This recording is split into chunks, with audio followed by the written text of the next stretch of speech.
and all guests a delightful stay in Tianjin. Thank you all for your presence and support. Thank you.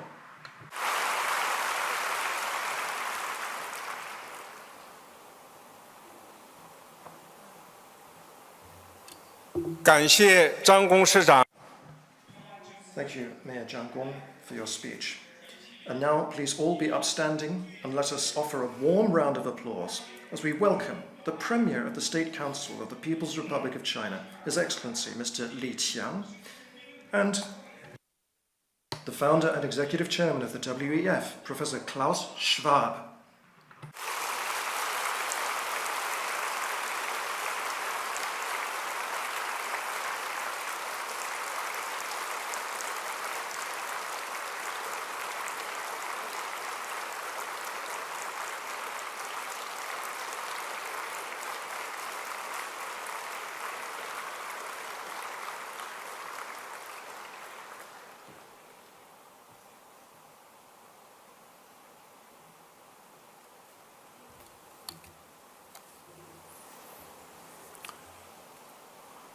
Premier Li Qiang, distinguished heads of governments, excellencies, ladies and gentlemen, good morning.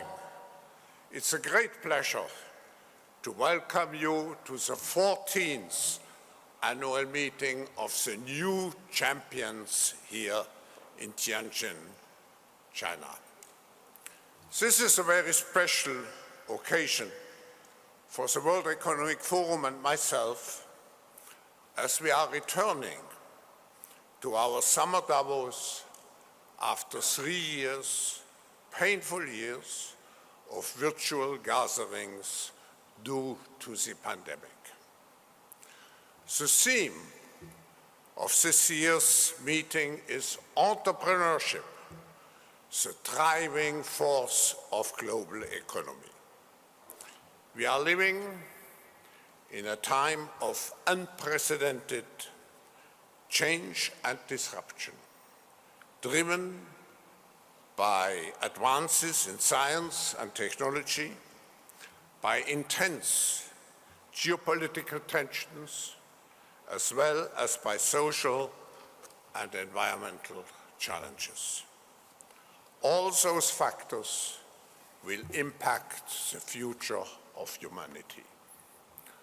The world in those times needs bold and visionary leaders who can harness the power of innovation for the common good, and who can collaborate across sectors, regions, nations, and cultures to create a more peaceful, inclusive, sustainable, and resilient future. We are proud that you, the new champions of innovation from over 90 countries, have joined us here in Tianjin. You represent the brightest and best minds from business, government, civil society, academia, and the arts.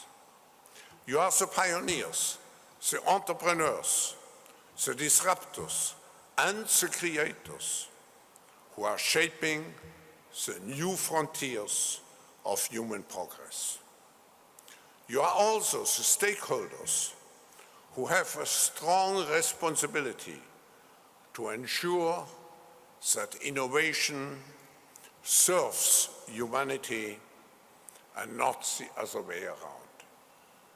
You are also today the stakeholders who have a social responsibility and environmental responsibility. For this special occasion today, we are extremely honored to have you here with us, Your Excellency Li Qiang, Premier of the State Council of the People's Republic of China. Premier Li is the 8th Premier of the People's Republic of China and a member of the Chinese Communist Party's Central Committee Politburo Standing Committee. Premier Li has a distinguished career in public service, having led the economic and social development of 3 major provinces, Li Qiang, Jiangsu, and Shanghai. He has also been instrumental in opening up China's capital market, attracting foreign investment and innovation, and creating new urban areas to address land scarcity. Premier Li took his office this March at China's National People's Congress at a critical moment when China adopted new COVID control measures and started to boost economic development, social dynamism, and international cooperation. China has set ambitious and encouraging economic growth targets of above 5% for 2023. In the first half year, China has made remarkable achievements in economy, in social development, in diplomacy, and in many other areas. However, like we all in the world, China is facing challenges in domestic consumption, employment, regional development balance, and geopolitical frictions.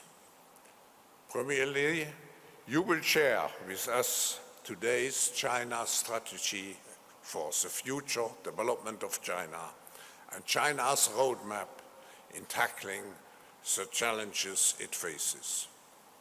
We are very much looking forward to your opening remarks, and I know that participants would very much like to be enlightened in hearing your perspectives of China's economic potential, great potential, China's philosophy in global cooperation, China's opportunities for global companies, and many other issues.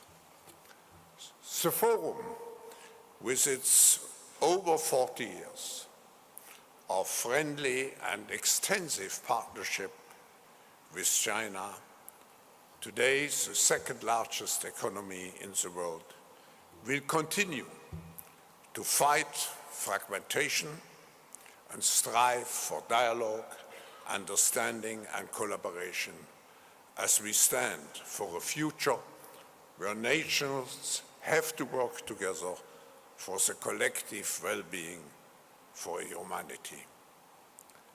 We appreciate the long-term support from our Chinese friends, from many ministers who are here with us today as well. Thank you for your participation. Premier Li, we are eager to learn from your vision on China and the world. Please join me here at the podium.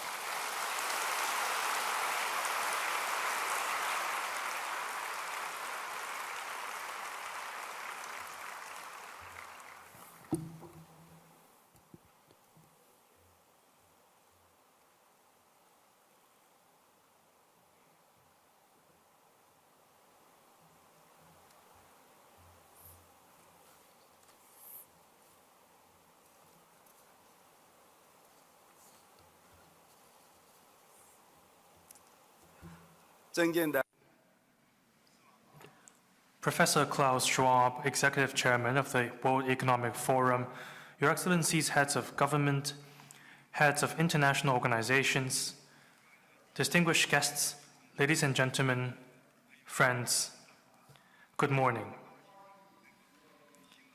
It gives me a great pleasure to join friends, old and new, here in the port city of Tianjin for the 14th annual meeting of the new champions.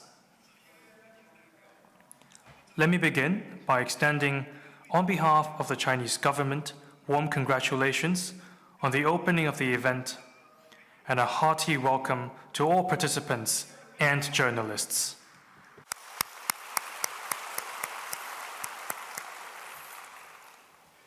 This is the first in-person annual meeting since COVID-19 struck over 3 years ago. Everyone is following this closely. In the past few years, the once-in-a-century pandemic, compounded by transformations unseen in a century, has brought significant change to our world. On the one hand, the impact of COVID-19 still lingers. Unilateralism, protectionism, and deglobalization are on the rise. Global challenges are escalating, and regional conflicts keep flaring up. Instability, uncertainty, and unpredictability have become commonplace. On the other hand, the new round of technological revolution and industrial transformation is gaining momentum. Humanity is as steadfast as ever in pursuing peace and development. For most countries, the aspiration for win-win cooperation has grown even stronger. The world is standing at a historical crossroads. How should humanity navigate such turbulent times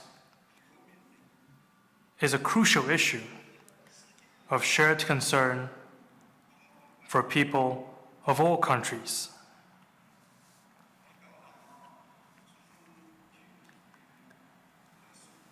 I believe that we could draw some very important lessons from the transformations happening in the world in the past several years. I would like to make mainly 4 points and share them with you today. First, having experienced barriers, both visible and invisible ones, we should all the more cherish communication and exchange. For quite a while, face-to-face interaction, something we took for granted before, was made very difficult because of the pandemic. As the pandemic subsides, the visible barriers it caused will eventually be removed.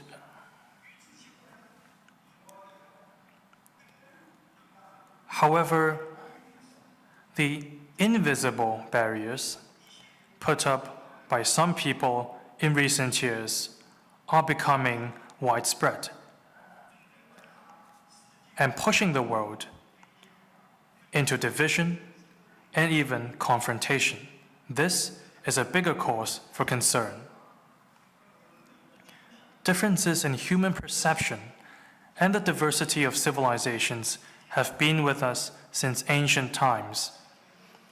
These differences should not be a cause for estrangement for different countries, different people, and different groups.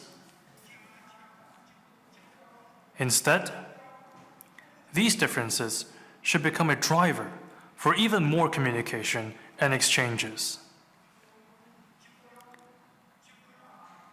The absence of effective communication and the lack of comprehensive, holistic, and objective perception could easily lead to prejudice and even stereotypes.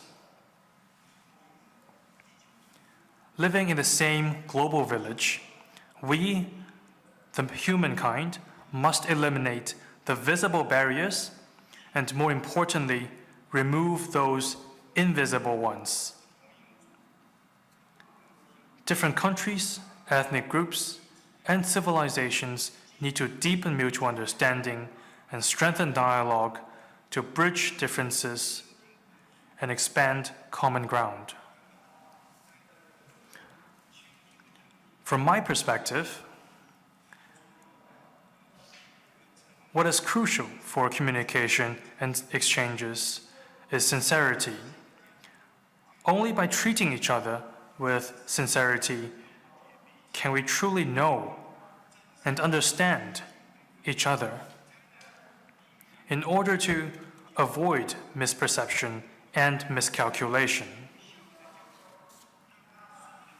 Effective communication, even if it only brings understanding, not agreement, would help reduce many of the disputes in today's world.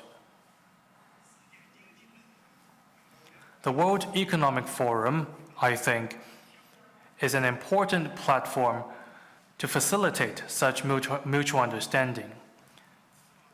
Yesterday, I met with Professor Schwab. I said back then that in the world today, the World Economic Forum is of crucial importance in today's context. We thank Professor Schwab. Thank you very much.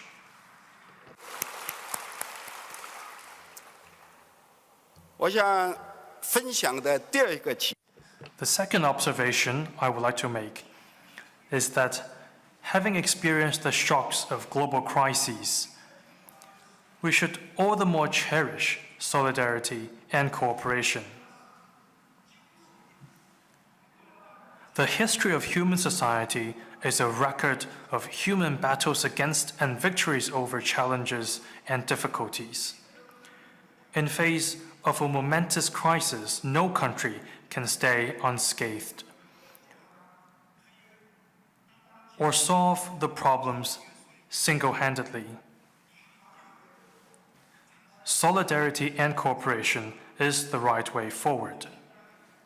In the past 3+ years,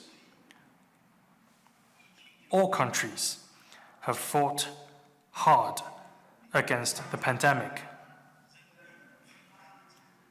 It demonstrates the powerful strength of humanity pulling together and looking out for each other in hard times.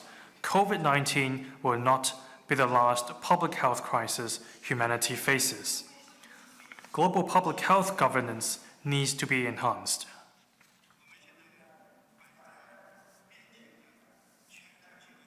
Meanwhile, we're also confronted with a multitude of global challenges, such as climate change, debt risks, slowing growth, a wealth gap, etc. These are the issues facing humanity. As a community with a shared future, we must cherish the gains of our cooperation, embrace the concept of win-win cooperation, and work together to tackle these global challenges and promote human progress. As you know, we no longer live in an era where we can go it alone. It's no longer an era where we champion individual heroism. It is an era of cooperation and mutual assistance. From addressing the major issues I mentioned above, to making breakthroughs in a research project, teamwork and interdisciplinary strength should be brought to bear.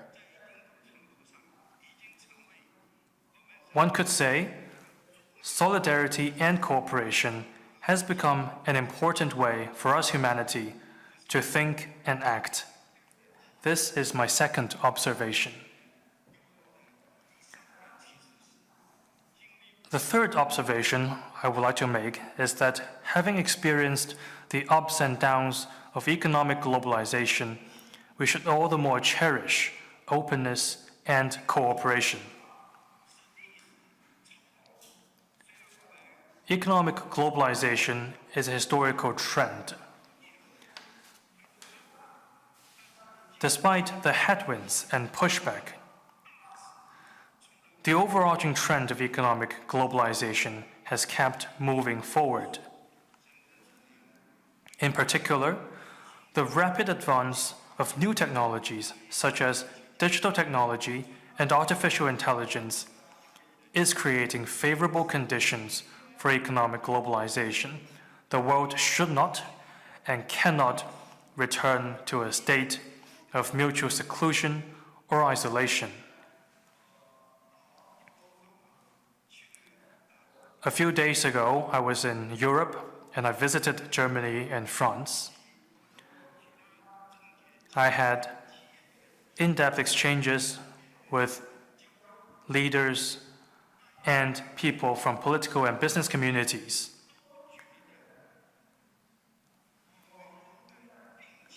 The prevailing view is to reject the zero-sum mindset and return to the right track of win-win cooperation. As you know, some in the West are hyping up the so-called phraseologies of reducing dependencies and de-risking. These two concepts, I would say, are false propositions. As economic globalization has already made the world economy an integral whole where everyone's interests are closely entwined. Countries are interdependent, interconnected on each other, on their economies.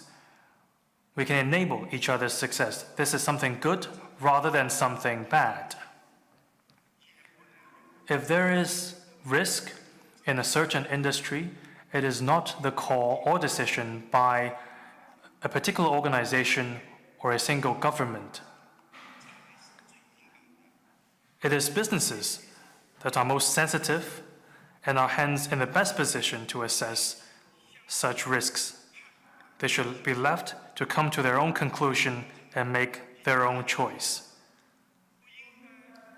Governments and relevant organizations should not overreach themselves.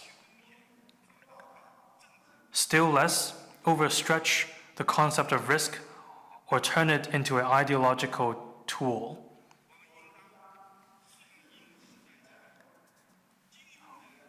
We must follow the trend of history, cement the consensus on development, and continue our efforts to build an open world economy. We should oppose the politicization of economic issues and work together to keep global industrial and supply chains stable, smooth, and secure in order to deliver the fruits of globalization to different countries and groups of people in a more equitable way. There is certainly no denying that with openness and cooperation comes competition. This requires us to get the relationship between competition and cooperation right, properly handle conflicting interests, and in particular, look for even more areas where interests converge. Simply put, we must work together to advance toward cooperation in order to make the pie bigger, and then look into how to share it appropriately. If the cake itself is small, even if we give it to one party, that is not something we are looking for. We believe that the premise of development is cooperation. We need to develop together. These are the three observations I made. And the fourth one is that having experienced the anxiety caused by conflict and turmoil, we should all the more cherish peace and stability. Without peace, nothing can be achieved. This is a hard lesson humanity has learned from history. In the past 100 plus years, the world went through 2 world wars, and more than 40 years of Cold War, before the humanity could finally enjoy a period of relative stability and development. We must cherish it. However, we're seeing quite unfortunate events. Recent years have witnessed repeated rhetoric by some to stoke ideological confrontation, hatred, and prejudice. These rhetorics keep coming up. And as a result, we are seeing acts of encirclement and suppression, and even regional wars and conflicts. People in the regions concerned have suffered deeply, and great damage has been done to world development. Peace is highly precious, and development is never easy. It takes persistent efforts to deliver these two lofty goals. We must act in the common interest of humanity and live up to the responsibility for peace and development. We need to uphold fairness and justice, overcome the security dilemma, and work collectively to safeguard a peaceful and stable environment for development. In China's official lingo, we compare security to the number of one, and other things, the many zeros that come after it. In a numerical sense, without the number one, all the zeros following it would come to nothing. That is how crucial security is. I believe this is the case for a country, a region, and more broadly, the entire world. Peace and stability are a fundamental prerequisite for development and everything else.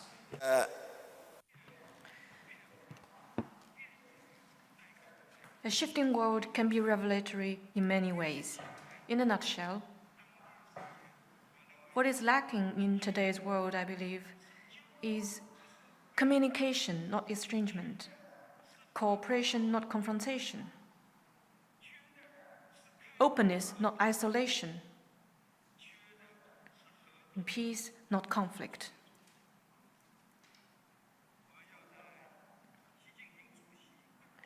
We must act on the vision of a community with a shared future for mankind put forward by President Xi Jinping and jointly implement the Global Development Initiative, the Global Security Initiative, and the Global Civilization Initiative. We need to press ahead by following the logic of historical progress, develop by riding the tide of our times, and work hard to build an even better world.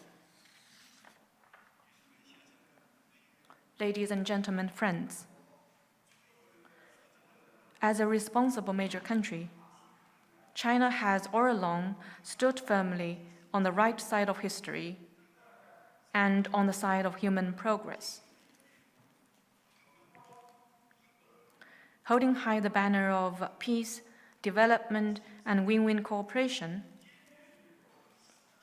China is committed to building world peace, promoting global development, and upholding the international order.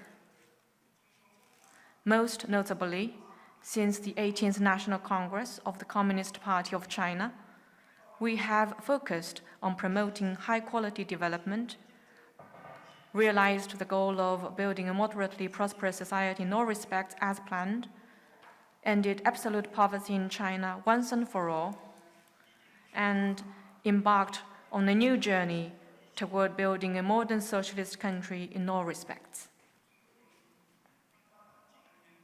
Today, the Chinese economy is deeply integrated into the world economy. China has developed itself by embracing globalization and grown into a most staunch force for globalization. Over the past decade, China has been an important source of impetus for the steady growth of the world economy. In the past 10 years, the Chinese economy grew at 6.6% on average annually. Its share in global economic output increased from 11.4% in 2012, which is 10 years ago, to 18% last year. That is the share of our economy in the world. That is 18%. China's trade in goods ranked the top in the world for 6 years in a row. On average, China's contribution to global growth was over 30% every year.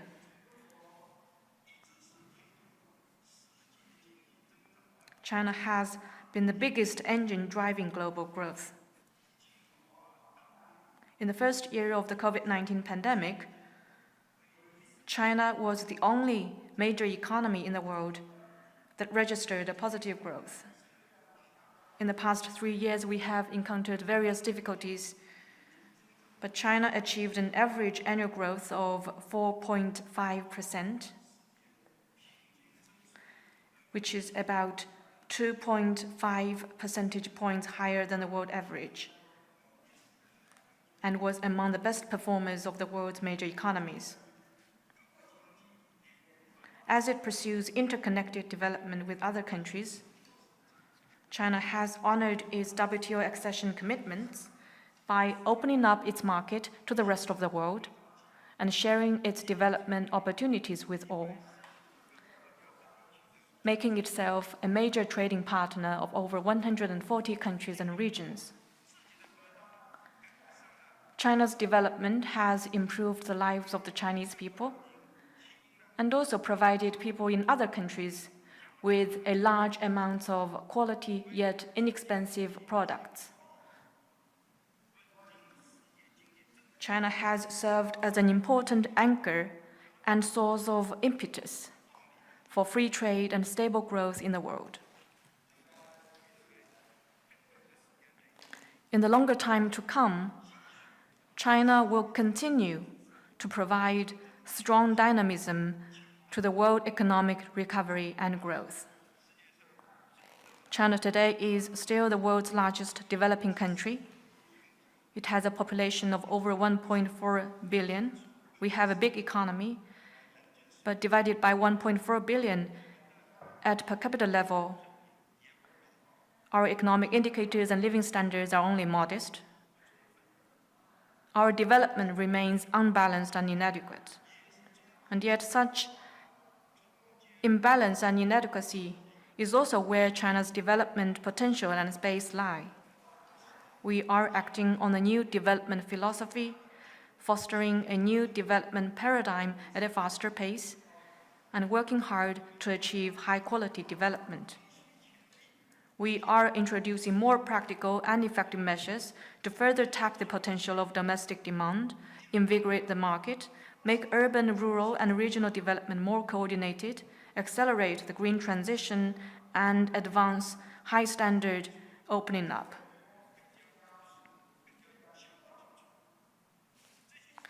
These measures are making a difference.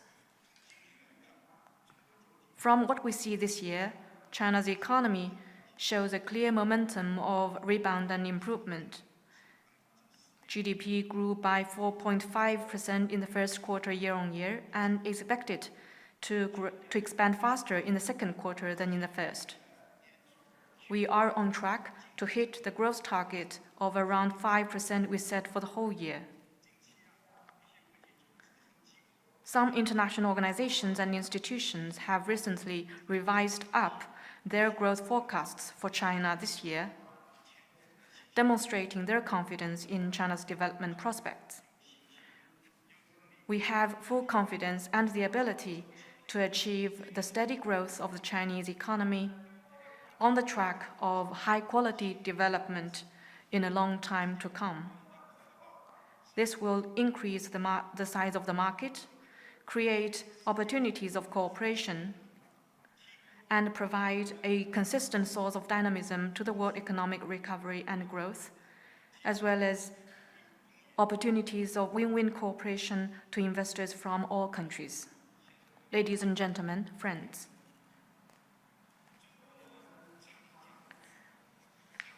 The Chinese people often say, heroes show their mettle in the test of time. In this time of much uncertainty, entrepreneurs, with your keen grasp of the market, your initiative and your actions can bring greater certainty to the world. The theme of this year's annual meeting, entrepreneurship, the driving force of the global economy, cannot be more fitting.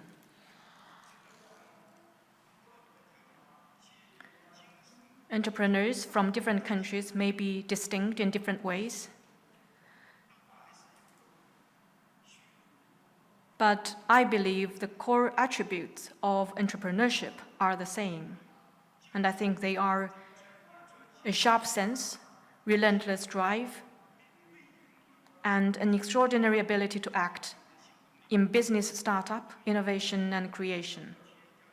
China wishes to work with all of you to firmly support economic globalization, firmly uphold the market economy, firmly support free trade, and steer the world economy toward a more inclusive, resilient, and sustainable future. Last week, the Chinese people celebrated the traditional Dragon Boat Festival. An important sport for the festival is dragon boat racing. This sport captures the Chinese people's wish for fair weather and good crops. It also embodies a simple truth. When everyone paddles together, they can drive a big boat forward. Let us be united in our wish for win-win cooperation, paddle together with one heart and one mind, and steer the giant ship of the world economy toward a brighter future.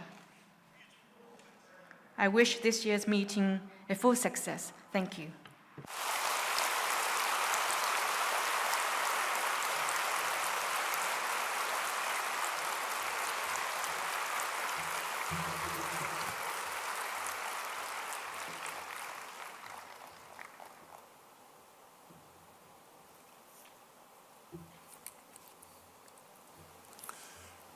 Premier Li, thank you for your insightful speech, for your 4 observations, and for your commitments to global cooperation and entrepreneurship.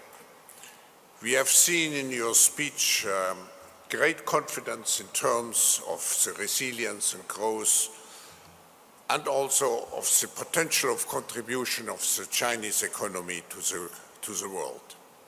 But even more important, a strong commitment for global cooperation in addressing our common challenges together. Premier Li, let's paddle together. Thank you.